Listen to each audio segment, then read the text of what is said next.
नमस्कार, मैं खुशी और आप देख रहे हैं यूपी न्यूज 24।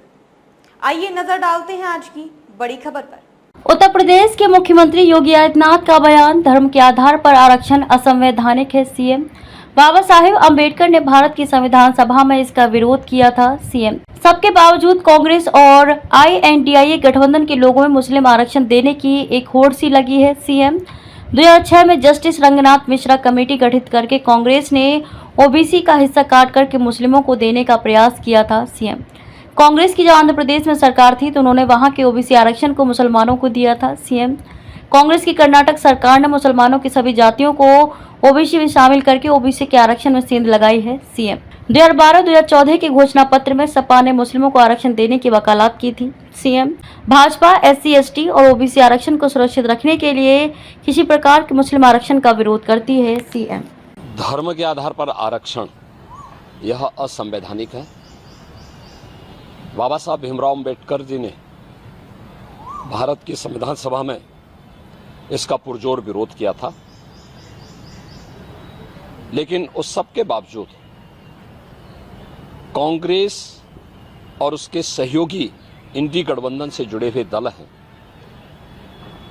इन लोगों में एक होड़ सी लगी है मुस्लिम आरक्षण देने का। और कांग्रेस का इतिहास तो इस मामले में बहुत दागी रहा है। 2006 में जस्टिस रंगनाथ मिश्रा कमेटी गठित करके कांग्रेस ने OBC का हिस्सा काट करके मुस्लिमों को देने का कुत्सित प्रयास किया था जब यूपीए गवर्नमेंट थी। ऐसे ही कांग्रेस ने जस्टिस राजेंद्र सच्चर की अध्यक्षता में कमेटी बना करके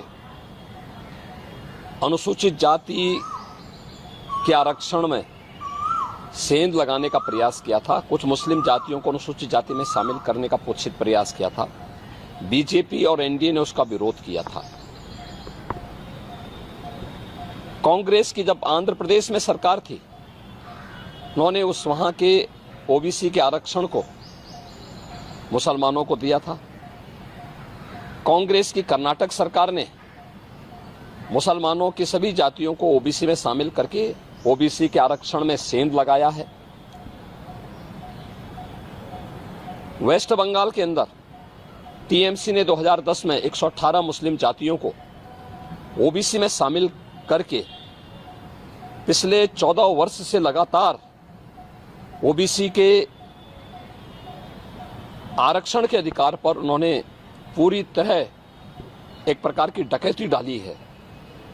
हम धन्यवाद देना चाहेंगे कोलकाता हाईकोर्ट को, जिन्होंने TMC के इस प्रकार के असंवैधानिक कृत्य पर जोरदार तमाचा मारा है और धार्मिक आधार पर आरक्षण असंवैधानिक है बात स्पष्ट कहते हुए उन्होंने सभी मुस्लिम जातियों को इससे बाहर किया है।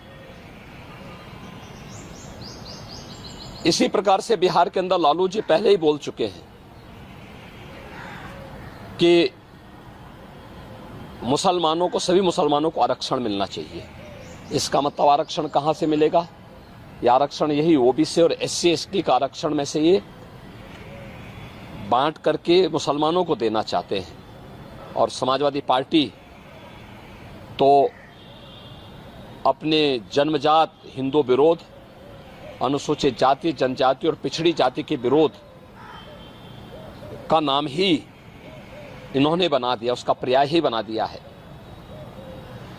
चाहे वह राम जन्मभूमि का विरोध रहा हो, राम भक्तों पर गोली चलाने का रहा हो, या फिर 2012 और 2014 के अपने इलेक्शन मैनिफेस्टो में समाजवादी पार्टी ने मुस्लिमों को आरक्षण देने की वकालत की थी और यहां तक इन्होंने शरारत की थी कि तुष्टीकरण की हद बात करते हुए उत्तर प्रदेश के अंदर, उत्तर प्रदेश की उस समय की 20 करोड़ की आबादी की सुरक्षा के साथ खिलवाड़ करते हुए PAC की 54 कंपनियों को इन्होंने समाप्त किया था।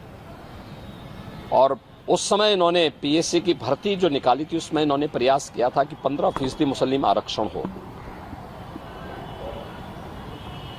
माननीय न्यायालय को हस्तक्षेप करना पड़ा था।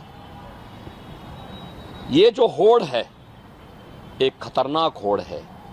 बाबा साहब भीमराव अंबेडकर ने विरोध किया था इसका, मुस्लिम आरक्षण का, क्योंकि देश धर्म के आधार पर विभाजित हुआ था और उन्होंने कहा था कि धर्म के आधार पर कोई भी आरक्षण देश के अंदर नहीं होना चाहिए।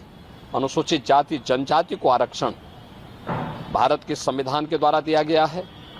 मंडल कमीशन की सिफारिशों के आधार पर ओबीसी को आरक्षण का लाभ दिया गया है। Bharatiya Janata party SC, ST और ओबीसी के आरक्षण को सुरक्षित रखने के लिए किसी भी प्रकार के मुस्लिम आरक्षण का विरोध करती है और दूसरा, मुस्लिम आरक्षण असंवैधानिक भी है और अगर इस प्रकार की कुप्रथा को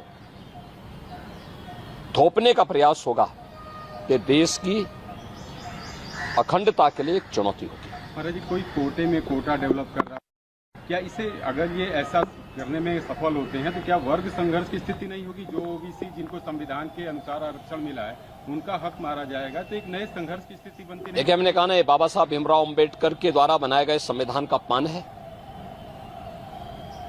और भारत के संविधान की मूल भावना के विरुद्ध भी है। ये असंवैधानिक कृत्य है, इसे कतई स्वीकार नहीं किया जाना चाहिए। खबरों में अब तक के लिए बस इतना ही।